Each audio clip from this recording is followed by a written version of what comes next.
Hi, I'm Meta Spencer, and let's talk about biochar today. I think it's one of the most important topics that we can talk about. But, I bet you never had a serious heart to heart conversation about charcoal before. And that's what we're going to talk about. Only we're going to use a fancy word for it. Nowadays, the fashionable term is biochar.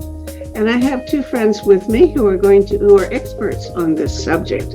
So we're going to discuss it with people who know a thing or two about it.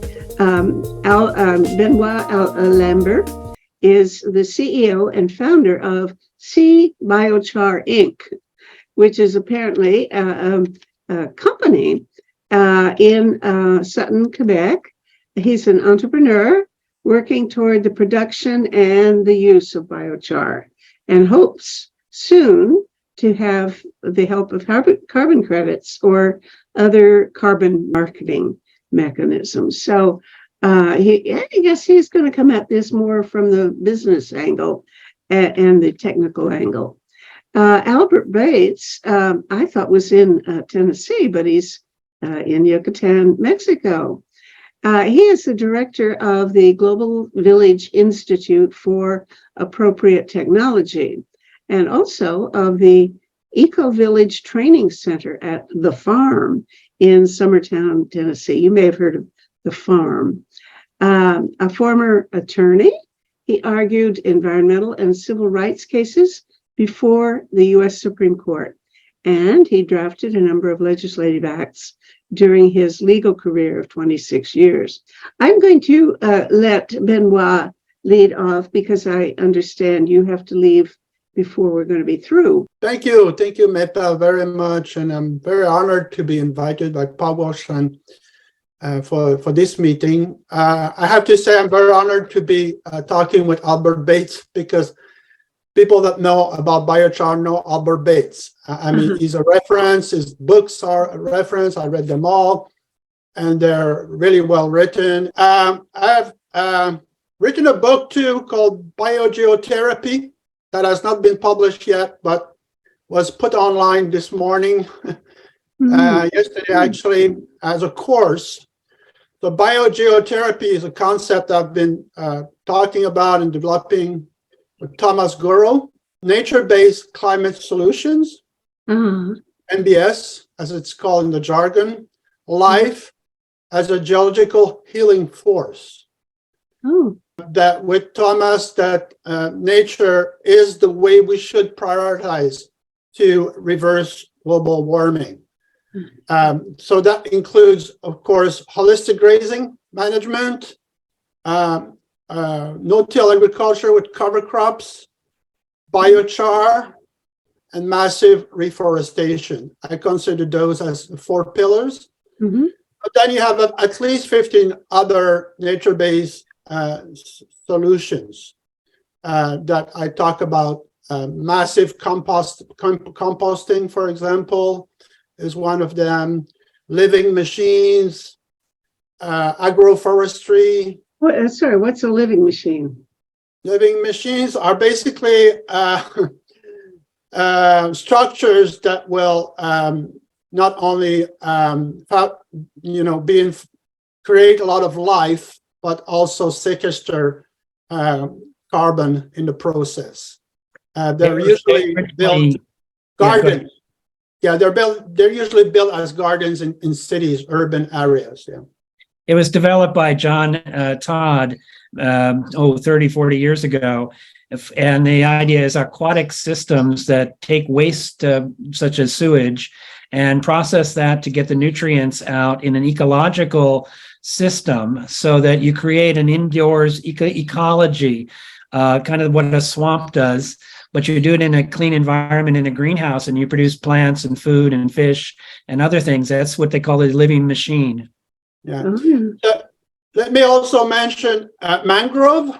That is very important, a really powerful and nature-based climate solution, and the rewetting of marshes, broadly speaking. So there are different ways. There's at least 20 nature-based climate solutions that we can identify so far. I've made a list in the book, but the 4 pillars, again, a holistic grazing, in my view, holistic grazing management, no-till agriculture with cover crops called regenerative agriculture, biochar, and massive reforestation. So why am I so interested by biochar? Is because I've been involved in tree planting, reforestation in 5 Canadian provinces during about 20 years. So I know by being there that the boreal forests offer huge amounts of biomass, dead wood, that comes from forest fires, that comes from budworms, spruce budworms, insects in general that kill lots of forest, and also from the forestry sector that leaves a lot of dead wood behind that can be paralyzed on site, so we don't have to move that biomass from forestry camps. So across Canada, we could probably slow down the breeding of the earth, as Thomas. I love you all of a sudden, because I've been trying to make a pitch for that for 15 years, if not longer. And that it came to me when I drove through the Rockies, the Canadian Rockies, and I saw hundreds of miles of dead pine trees. I guess they were pine. So you can paralyze these, which means that you're actually cooking them, you're burning them without oxygen. You end up with charcoal, you don't end up with ash, you end up with charcoal, and that charcoal can be used either in agriculture or in concrete, in asphalt, to filter water. There's about 50 different uses of biochar that have been identified by Albert and others. And the potential to create a completely new economy around biochar. I try to pitch it as, the new forestry sector for Canada, kind of answering the needs for the 21st century. Is huge. Frankly, we have more biomass available than people can imagine. The boreal forest leaves huge amounts, but in terms of quantity, but also in terms of quality. The wood is dry. Give you an example. There's a forest fire that happened north of Manic 5 in Quebec. It's 30 kilometers square. So the greenery burned, but the logs did not burn. The wood stays, and it can be exploited for about 24 months before the insects get in. But all of these logs that I can show you here on a picture, if we can share, this is a reality on hundreds of thousands of kilometers through the Canadian forest. Okay, so here in Quebec. Okay, let me move this by hand. It seems like. Okay, you see on the left here a picture of these piles of wood. They're about 2-3 meters high. Okay, this is dry wood, dead wood that after forest fire. Okay, so what these piles are made by the government. They cut them and then they plant trees in between the Andes, the piles of wood. All of this stuff, of course, is decomposing right now and going back into the atmosphere. Yep, all the CO2. If we block that process by pyrolysis, we're obviously mass producing biochar with sustainable development in mind. If we have electric vehicles, electric trucks, and we don't throw too much CO2 into the atmosphere in the process, but it can be done. It can be done in huge areas. It can become an industry. This forest fire in particular is 30 kilometers square, and it's a small one. Okay, tell me how. What kind of pyrolyzer system would you use? Would you have to bring in technical ones, or would you just dig a trench and put these things in there and cover them up? Some people say that's the way we should do it, but no, we're going to use a Tiger Cat 6050.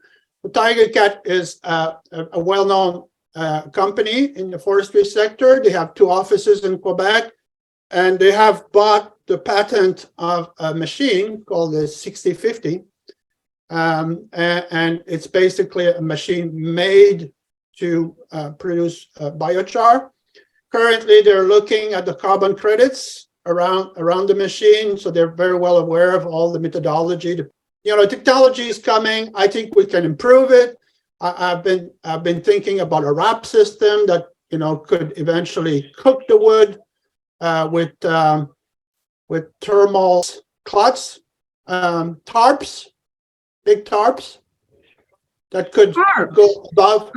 You put a tarp over the logs and cook it. I see.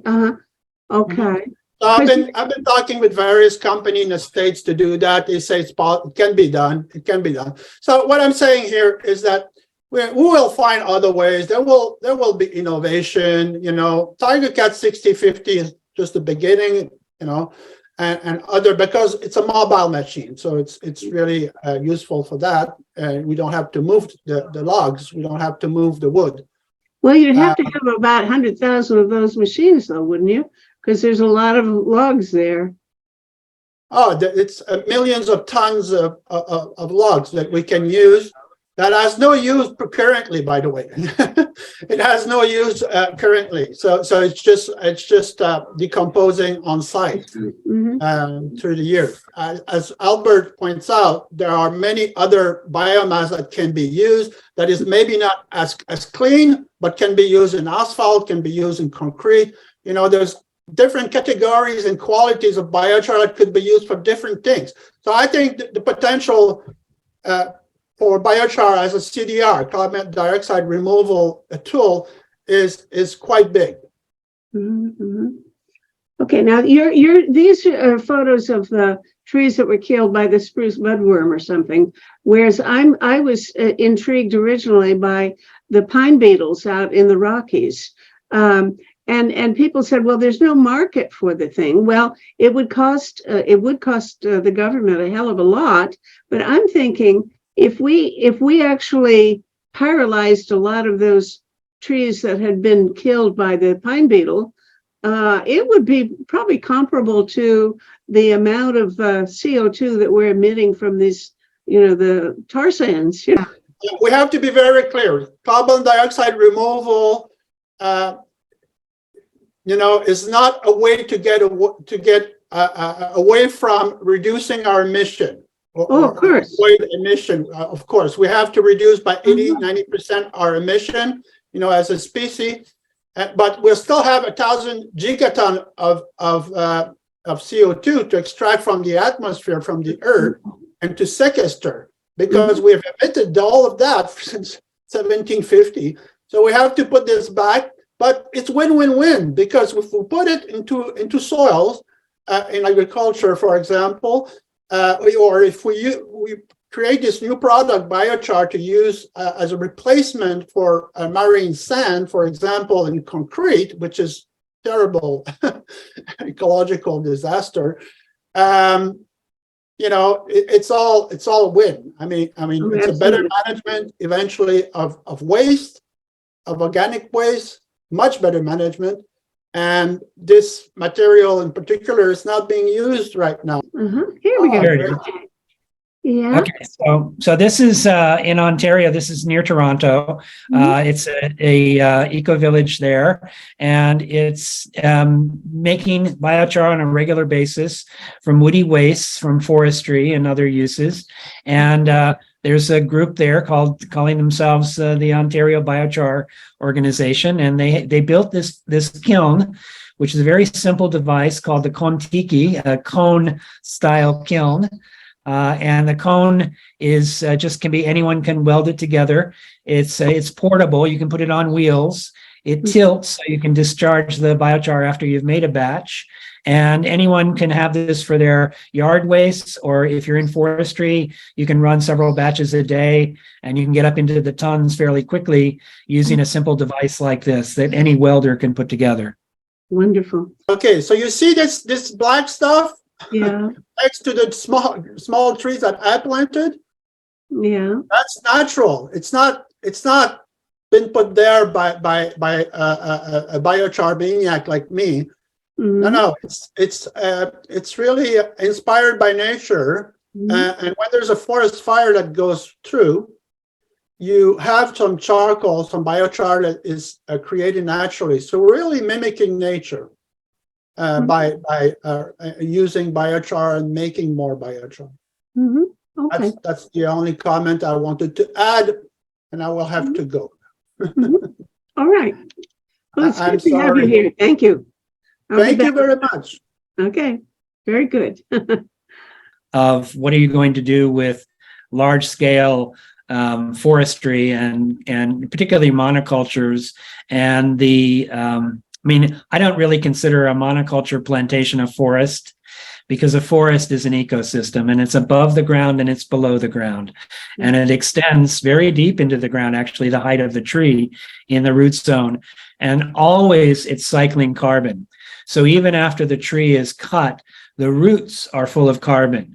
And all the life of the tree, they were putting carbon exudates into the soil food web. And so the microbes were digesting and transporting, and the water in the soil was transporting. And that carbon was being built up as a rich black area, a profile in the soil that goes down, meters deep, which in terms of the carbon cycle would take hundreds of thousands of years to reach the surface again.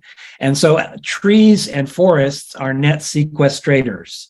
And if you continue to coppice and harvest them, you're still getting some sequestration. And the availability of biochar now, which is an ancient practice, allows you to take some portion of the wastes that normally would be converted to carbon dioxide or methane, going back to the atmosphere on a shorter time scale, and delay that. So you convert it by the methods that Benoit was discussing. And this harvest is actually profitable for the people who do it. It produces energy. If you want to capture that heat and turn it into something like electricity, you can use the biochar for a host of products. All of that's a profitable proposition. But you also need to remember that the other part of the carbon cycle is important for the trees. So the trees have to have, if they're going to regrow another forest behind the one that's just been cut, even if you're just doing patch clearance in some managed ecosystem of mixed species, you still need to replenish the nutrients in the soil, and that includes carbon. So you have to leave some portion, and it doesn't have to be a lot, but it has to be some portion that can restore the carbon that's needed for the next generation of trees. Sorry, are you suggesting leaving some of those logs there? It doesn't have to leave logs, just the tops, the pine needles, the things that come off in the process of logging. If you don't vacuum all that up, and you just instead take off the parts that are not useful for timber, for instance, the large branches and things that they're not going to turn into saw timber, you take that part and turn that into biochar, what they call slash. Now what you're doing is you're reducing the wildfire potential, which is scary given the rapid onset of climate change, and you're at the same time producing biochar. And if you put it right back into the forest right there, now you're actually increasing the water holding capacity of the soils and the aerobic nature of the soils, which is better for the aerobic microbiota. And forests are dominantly fungus, so you're helping the fungal soil food web by doing that. And you just restore that ecosystem with more biochar, more terra preta do Indio, the old dark earths of the Amazon. You're repeating that process and building a soil profile that's very healthy, very climate resilient, and able to create more trees faster, which again is your carbon pump and bringing more carbon dioxide out of the atmosphere. Okay, now we saw pictures of logs that had been cut, presumably because of the spruce budworm in, I guess, on Quebec.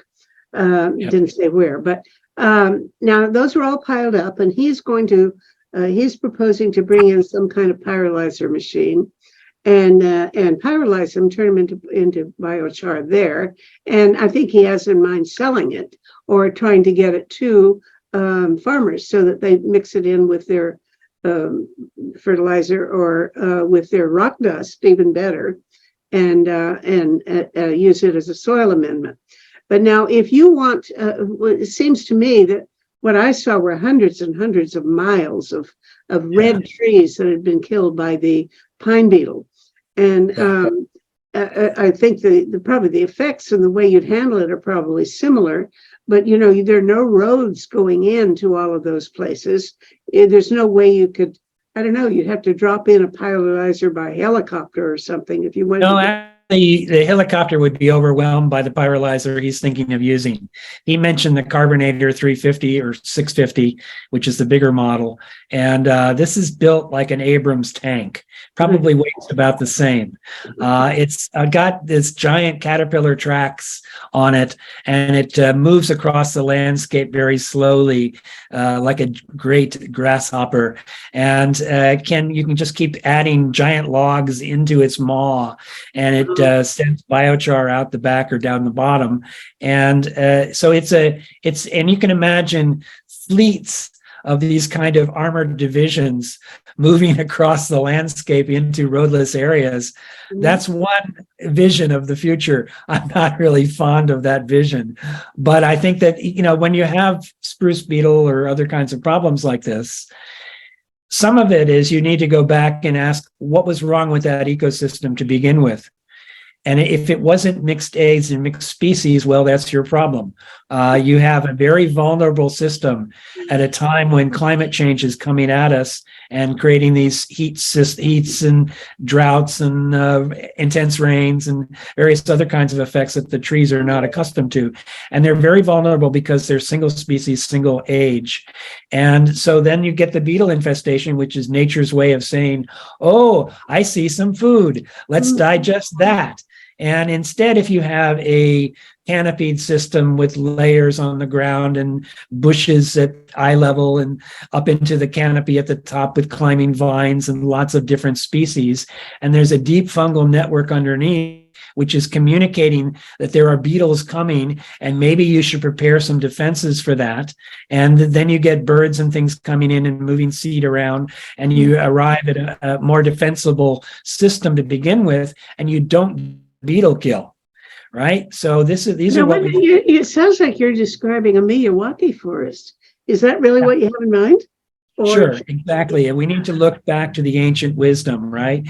This is where a lot of it was, honestly, Meta, we live sustainably for much longer than we have been living unsustainably. And if you go back 100,000 years or go back to the last ice age, just to begin, you look at what were the sustainable systems that were erected. Recently, I've been looking back at some of the literature from the 19th century, authors like Candio Ronk, who was written up recently by David Graeber in his final book, is it Black Hawk, the Fox Sioux chief who wrote his autobiography about life on the northern Mississippi River, living in villages that moved periodically, but they had orchards and they had fields of cultivated crops and agroforestry that went on for hundreds of miles. And that was a sustainable system that took hundreds of years to develop. And you can look at lots of examples of those kinds of systems. And the industrial era with fossil fuel and so forth took us away from that.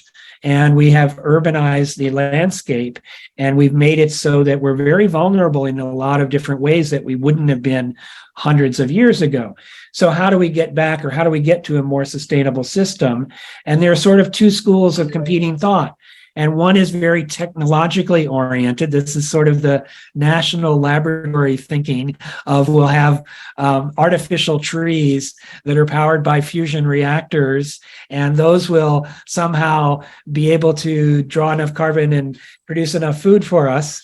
And then on the other hand, we have people like me who say, no, you really should look to nature's ways, which have been proven and time tested over several 100 million years more than we've had time to test stuff, and they work. And if you just go and study those more, the biomimicry idea, and use those kinds of principles in design, you can come up with designs that will sustain even large populations, but do it in ways that are regenerative, that repair and restore and rebuild rather than extractive, which is the model that we're currently on. Well, I'm totally in favor of what you're saying.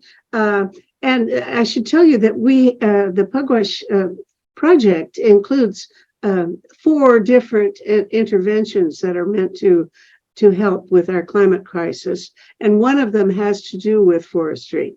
So you should have been on the other show to talk about exactly what you're going to talk about. And so I'll share this with the people who are looking at into the forestry thing, because your ideas are very relevant to.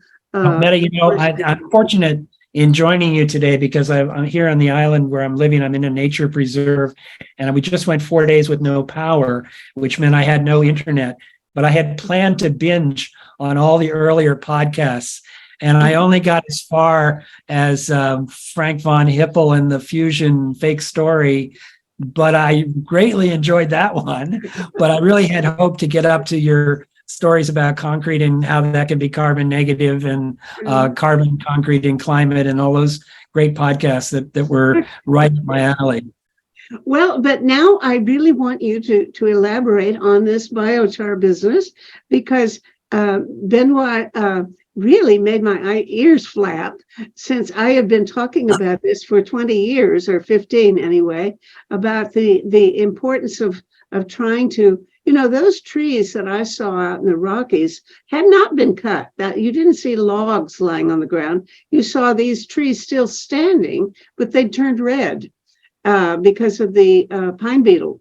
Now, I figured, we should send in foresters, cut them down, just dig trenches, put the biomass into the trenches, cover them up, and burn it. Not burn it, but pyrolyze it into biochar and leave it there if need be, because it would restore the fertility of the forest, and then the forest would regenerate. I would hope that maybe we could put a little more biodiversity in than was the case before these things got eaten up. So, well, you're very prescient, because the U.S. Forest Service in Colorado is now doing exactly that. Are they? Good for them. Well, I don't think anybody in Canada has. And even the biochar experts that I've talked to about it, they say, oh, no, you'd have to have a market for biochar. I think that's a problem, that we see the issue that we're really supposed to be thinking about today is how to use biochar as a soil amendment. Because one of the other interventions that the Pugwashites are looking at has to do with the idea of enhanced rock weathering, taking basalt and other types of rock and pulverizing it so that it has more it has more surface and therefore is more accessible to the air and can grab and sequester more carbon, and put it in so we could use that as a soil amendment and reduce the amount of chemical fertilizers that these guys are using, which is, so harmful in so many ways. But so we'd like, my notion is that we'd use biochar in with the rock dust to make sure it doesn't all flow away in the next rain, because the biochar is going to hang on to it. And also, we're looking at doing something around Hudson Bay, a more complicated issue, but one of the things that the people on Hudson Bay, are the native indigenous people, are having a hard life because the ice is melted and they can't go out and hunt the way they used to. So, but there is a big growth of kelp in Hudson Bay, and it's really taking over very well. So we were thinking that they could be harvesters of kelp, and you could manufacture it into some kind of biostimulant. And then I don't know how the chemistry of this, but I imagine you could use that chemical, that kelp residual material, to put in with the rock dust and the biochar, and the biochar would hold it all together so it wouldn't all erode. Now, my reason for one additional reason for thinking that the kelp would be a good thing is that, as I understand it, one of the things that the farmers need fertilizer for is the nitrogen. And if you make kelp into biochar, all the nitrogen is burned off. So the biochar made from kelp is not itself a good source of, or any source of nitrogen, but it's good for a lot of other things. And we could get this biostimulant made from the kelp and mix it in with the stone, the pulverized rock, and with the biochar, and in various combinations, depending on the quality of the soil and what it needs, use that as the amendment and encourage farmers all over Canada to begin to apply that as a mixture instead of, or at least replacing some of the synthetic fertilizers. So that's what I'm wondering. Can you comment on whether or not this idea is goofy? Great idea. And I would recommend you might consider as someone to interview on this podcast is Dr. Brian von Herzen at the Climate Foundation. I've hit him 3 times. He's been on at least 3 times.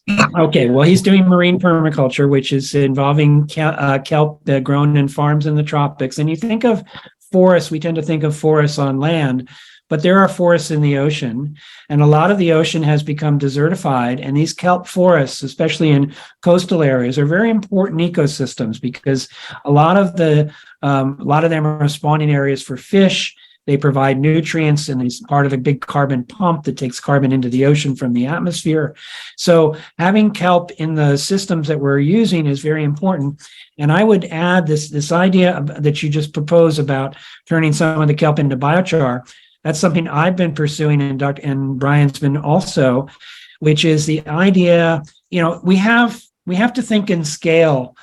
How do we get trillions of tons of legacy carbon back out of the atmosphere in decadal timeframes rather than waiting centuries or millennia? Exactly. And we need to do that. In my book, Burn, with Kathleen Draper, this one, we talked about how biochar and hold it a little longer. Hold it up a little longer.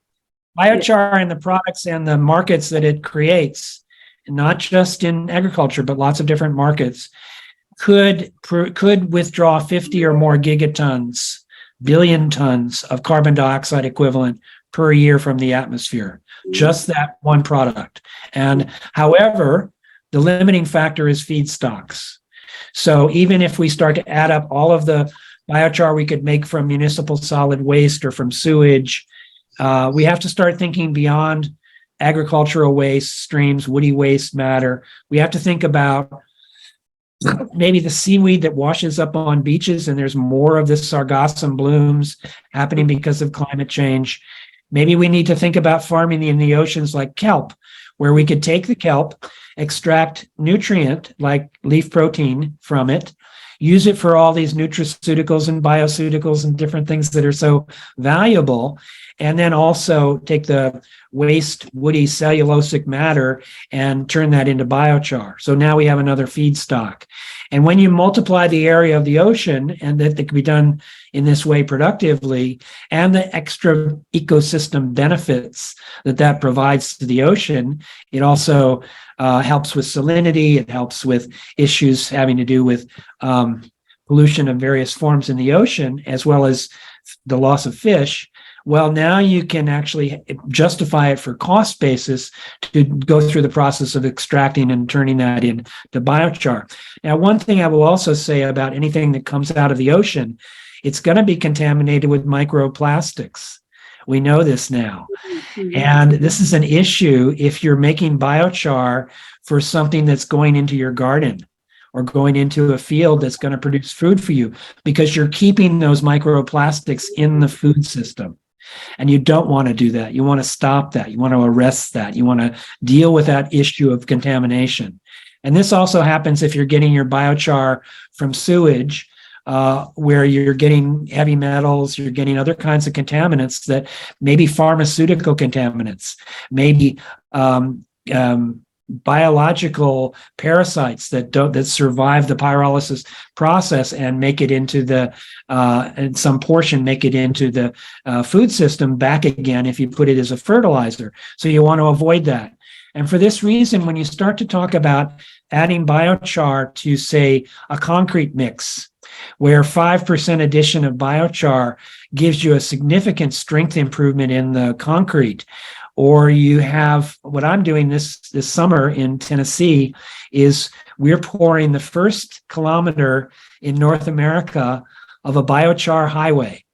So we're going to do a kilometer of road, taking out the asphalt and replacing all of that with biochar that gets mixed with the gravel. And then you have a 1% emulsion, and that's a plasticizer that brings it all and solidifies it. It's 40% less expensive. It's carbon sequestering. It has lower maintenance. It resists cracking. It has a higher heat tolerance, and it is stronger than either concrete or asphalt. And so we're going to do this first demonstration in North America, which will allow us to get into the engineering codes, the civil codes that allow highway engineers to use this system. And because you want to do it for carbon withdrawal or carbon dioxide removal, you want to source it locally. Because if you go too far away, then the transportation costs are going to wipe out any gains. So it makes industry, it makes small businesses for farmers who can produce 10 tons, 100 tons from crops, from bamboo, from forestry wastes, adds to the income stream in rural areas for farmers and foresters, and then provides that for local county roads and state roads and province roads and so forth. So all of that sort of benefits, but here's another one. It doesn't have to be food grade. So if your sources are contaminated, like sewage or municipal solids, municipal wastes, and they maybe have microplastics or toxins of some form, that can go into a road surface. That's fine. It'll stay there for thousands of years. And that's a way of sequestering and taking those things back out of the environment. Okay, well, I would be leaping with joy, except what you have just wandered into is creating a situation where 2 of my 4 interventions that we're investigating are in competition. And I'm not sure that you are aware that one of the things that we're looking at is carbon negative concrete. What you are talking about, we've had a number of shows about how to reduce the carbon emissions from producing concrete.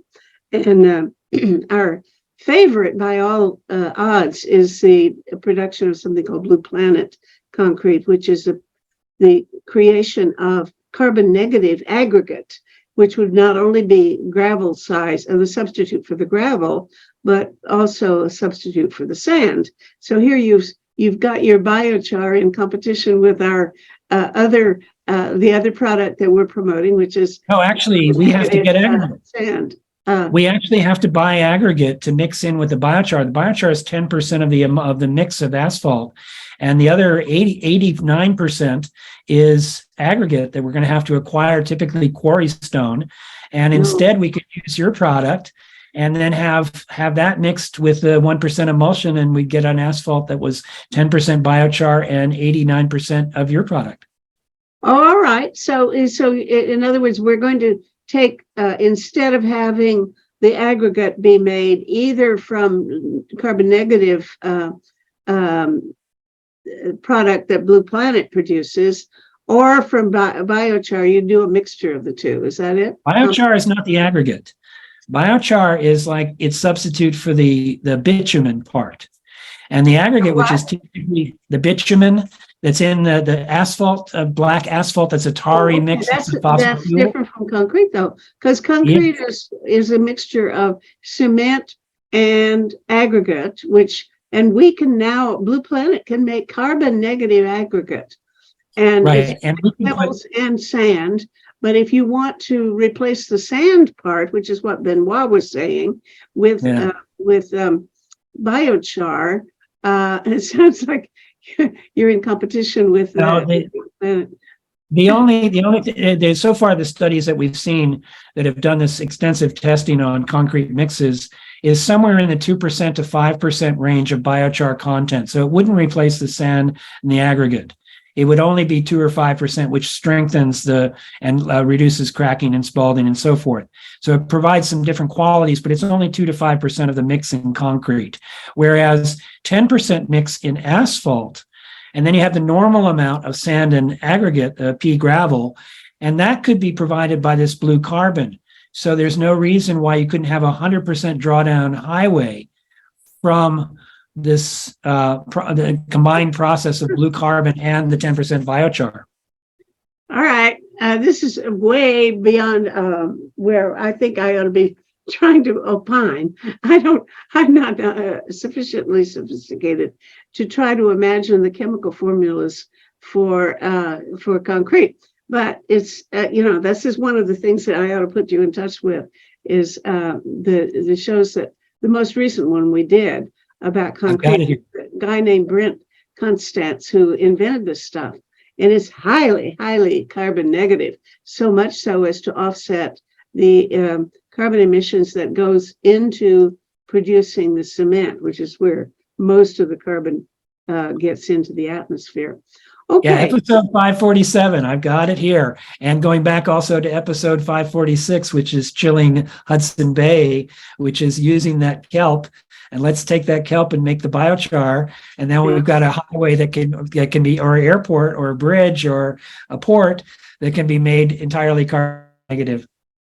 The problem is all of these just sound wonderful. And I 1,000% enthusiastic about it. But you've got to look at the cost. And, how much can you get the government to subsidize these things? Not entirely. A lot of these things have to be made self-sufficient so that there's a market to actually get people to pay for doing this. And I can't imagine how we're going to get roads made at a very cost-effective way. Have you, and Benoit, I think, has maybe spent more time thinking about the practicalities of economics, of how to pay for these things. But have you thought about what is realistic financially, given the fact that already, the government is hardly doing a damn thing to really combat climate crisis, and getting them to invest trillions of dollars, which is probably about what it's going to take, is going to be one big challenge. How do we get there from here? Well, you also have to ask, what is the cost of not changing? And one of those costs is the fossil fuels, which the prices will continue to fluctuate and probably rise for a good while. And right now, these roads that I've been talking about that we're going to do the first one in North America, they've already been done in Africa for 20 years, and they've been done in Australia and in Southeast Asia. And we don't have the licensing structure in place to do them in North America yet, or Europe, but we're going that direction. And one of the things we've learned is that they're about 40% cheaper. And they have lower maintenance costs, which is good news for counties and provinces and places that pay for these things and pay for the maintenance on them. And they're especially good in areas where you have a heavy snow load and the possibility of potholes and things in the winter, cracking in the winter, because the temperature range is so much better. They're more flexible in that way. And so they are cheaper. And this is kind of a win-win solution for getting it scaled, getting it rolled out and more than just lab scale demonstrations, but out into actual commercial use. So I see the future very bright in terms of the industrialization of these kinds of processes.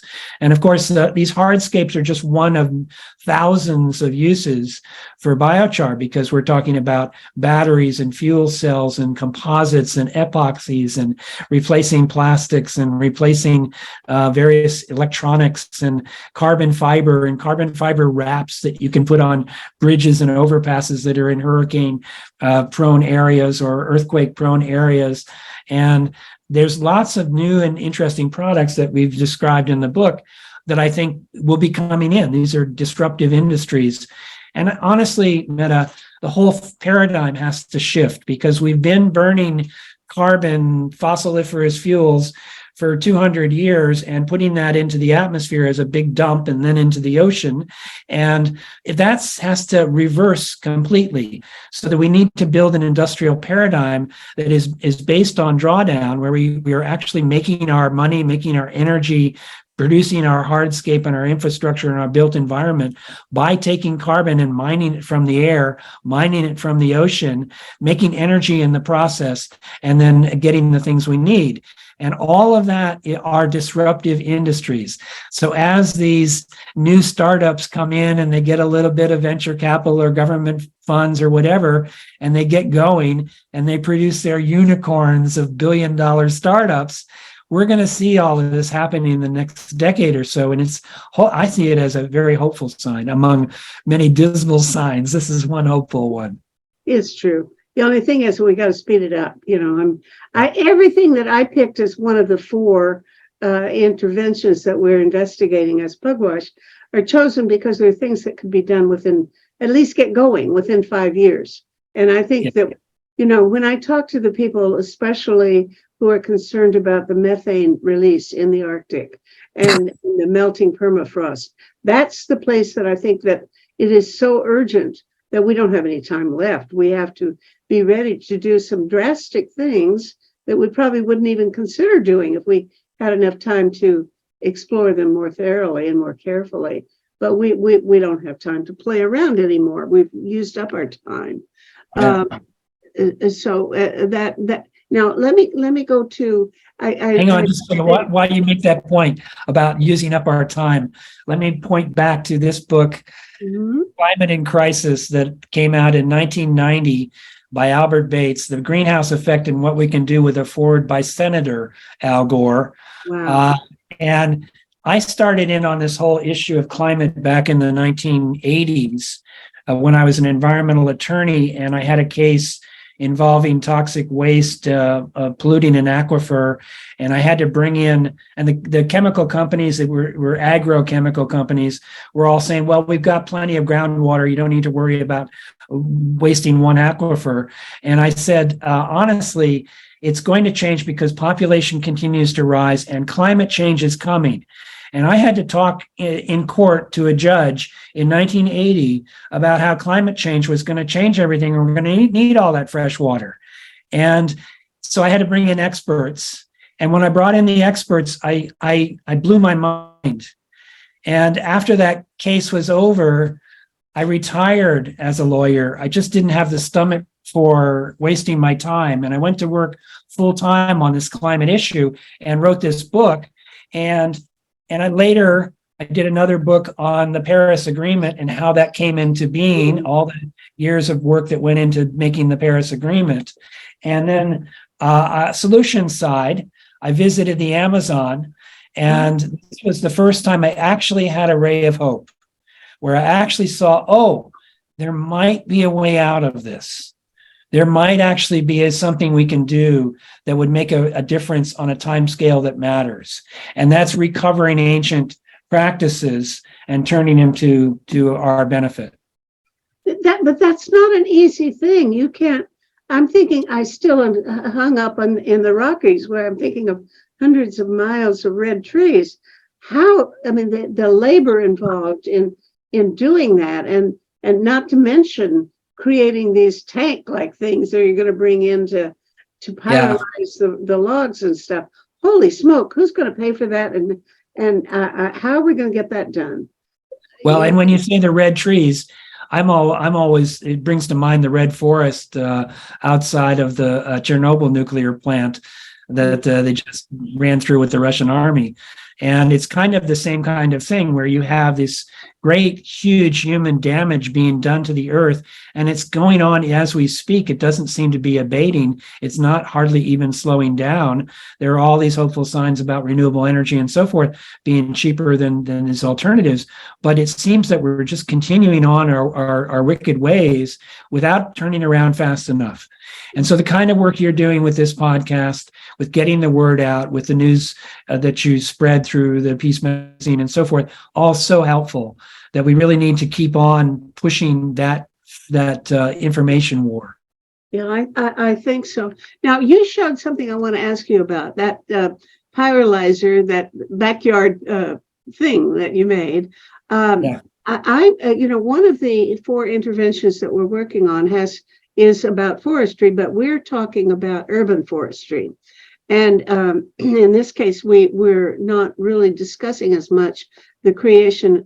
Canada has agreed to plant 2 billion trees, which is, it sounds like a lot, but when they say we really need 1 trillion trees, that's 1,000 billion. And I can't see how we're going to get 1,000 billion trees planted and looked after and watered and weeded and stuff so that they have a good chance of survival. But we need trees in the city more, and we have people who are willing to actually go out and water them and take care of them. And so what we're proposing is that the government sponsor, take some of those 2 billion trees and sponsor having urban forestry promoted, so that people along roads, along city streets, and I think we're going to have, as soon as we have these driverless taxis that are electric, which are coming within 5 years, that's going to mean nobody's going to want to own a car anymore if they have good sense, because it'll be so much cheaper to take an electric taxi wherever you want to go. And those guys are not going to park. They let you out and they pick you up and they go their own way, and then they never stop. They never park, which means that all the parking places in front of markets, as well as along streets in the cities, we can dig those up and put trees there. And I think we can get all the communities to come out and each adopt a tree and look after it until it's grown and healthy and so on. So one of my notions was that they could even continue the nurturing of trees after they're fully grown, because they have to be, somebody has to sort of pay attention to these trees. And we all have waste products anyway around our gardens and our households. So I was thinking, why don't we have every city park have a pyrolyzer? And every Saturday, you can bring your little red wagon full of waste products, carbon stuff, and there'll be a guy on hand, a person who will do the pyrolyzing for you, and then you can take home a bag full of last week's biochar. So I was trying to think, well, how could we get some cheap pyrolyzers? And I thought, well, there are these dumpsters. I live in a high rise, and these guy comes with a prong in the front of his truck, and he sticks it in and he lifts the dumpster and dumps it in the garbage dump and stuff. So these are movable things. I think you could get some used dumpsters and sort of drill a few holes in the bottom, and they could make a pretty good pyrolyzer. So we could have those in the city parks, and we could pay somebody to be on hand every Saturday to do the pyrolyzing. Am I crazy? No, that's a great idea. Are you familiar with what the Stockholm Biochar project accomplished in Stockholm, Sweden? No, I'm familiar with the reforestation they did, though. I did see the guy who was in charge of planting those trees, and I think Bjorn Embrum. Okay, yeah. Yeah, Bjorn Embrum was the forester for Stockholm, and he was noticing that the trees were doing poorly. Of course, climate change was affecting Stockholm and also the urban pollution. And the trees that should look like they're 30 years old were looking like they were 3 years old. And so he started taking municipal waste from the city dump in there in Stockholm and changing it to biochar, taking the woody waste and turning it into biochar. And they started doing collections just like you describe of a biochar project with municipal waste. And then they applied that around, they dug up around the roots of the trees that were in the sidewalks, along the roadways, in the verges, in the median strips, and they put biochar down around the base of all those trees. And pretty soon, 3-year-old trees looked like they were 30 years old. And they had a beautiful growth, and they were resilient in the dry months, and they were holding up well in winter. And suddenly he had this flourishing urban forest in Stockholm with biochar at the base. And then they started taking up the sidewalks and taking up the roadways and putting biochar down as a sub pavement. They were doing that for water filtration, so that toxic runoff from salting the roads in the winter and so forth did not get into the urban water runways and into the bay and pollute the bay. And so they began to clean up their effluent all over the city by putting biochar along the verges of the highways and under the highways. They tore up vast amounts, and it was so popular and so successful, they ran out of source material in the city waste stream and had to bring in wastes from Norway and Sweden, or Norway and Finland. And then Finland started doing it. Helsinki looked at that and said, wow, look what they did in Stockholm. Other cities in Sweden started doing it. And pretty soon that was all over the Nordics now, of these same waste to biochar urban environment reforestation programs that are all over the Nordic countries now. That is wonderful. That is so wonderful. I thought I knew about what those people were doing in Stockholm, but it's only a fraction of what you just said, because I saw a video made by the guy who was showing how they plant trees along the street. You know, they had a certain routine where I think a machine would come and dig a hole, and I think they would put rocks, crushed rocks at the bottom, and then biochar, several levels of stuff before they put their tree root in. And then at the surface, they would have a grill, sort of a metal grill around the tree, so the water could get into the hole from the sidewalk or whatever. But that I saw, but I didn't know about the rest. Let's put me in touch with whatever sources I can refer to for this, because it sounds like something we need to put into our project on urban forestry. Maybe I should even invite the guys who did that in Stockholm. If I could. Bjorn Gilbrin is the name of the forester. I think he's retired now, but he goes around the world for the UN doing slideshows on this whole process.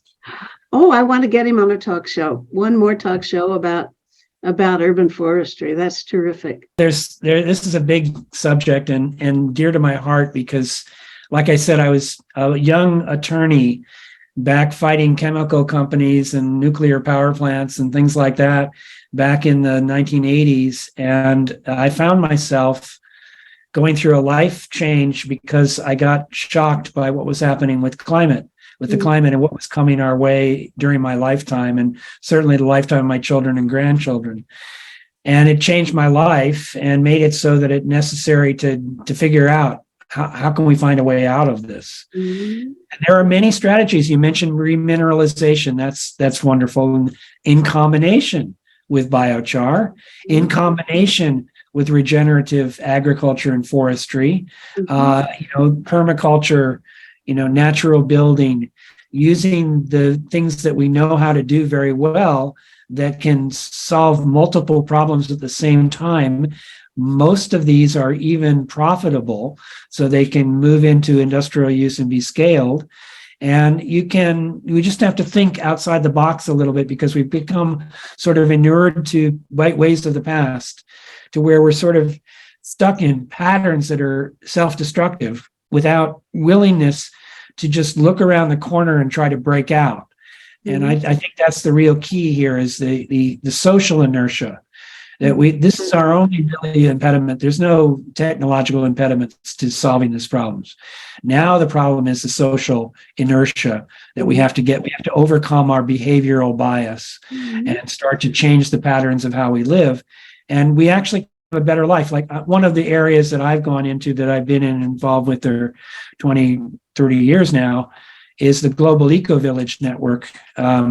We just had a very nice article written about us from the Mother Jones magazine, the newest publication, has a story about how we started resettling Ukrainian war refugees in eco villages, more than 1,000 now, eco villages all over Europe. And the thing about that is you take a child who's coming from a war-torn situation, or maybe an earthquake refugee from Syria, and you take them into an eco village. And they're now living in a way that we all will have to live eventually if we're going to survive. And they're thinking every day about water and food and how it's all connected to the earth and how we need biodiversity and all these things, because it's all around you in an eco village. It's all the conscious decisions that were made by the founders and developers of the eco village.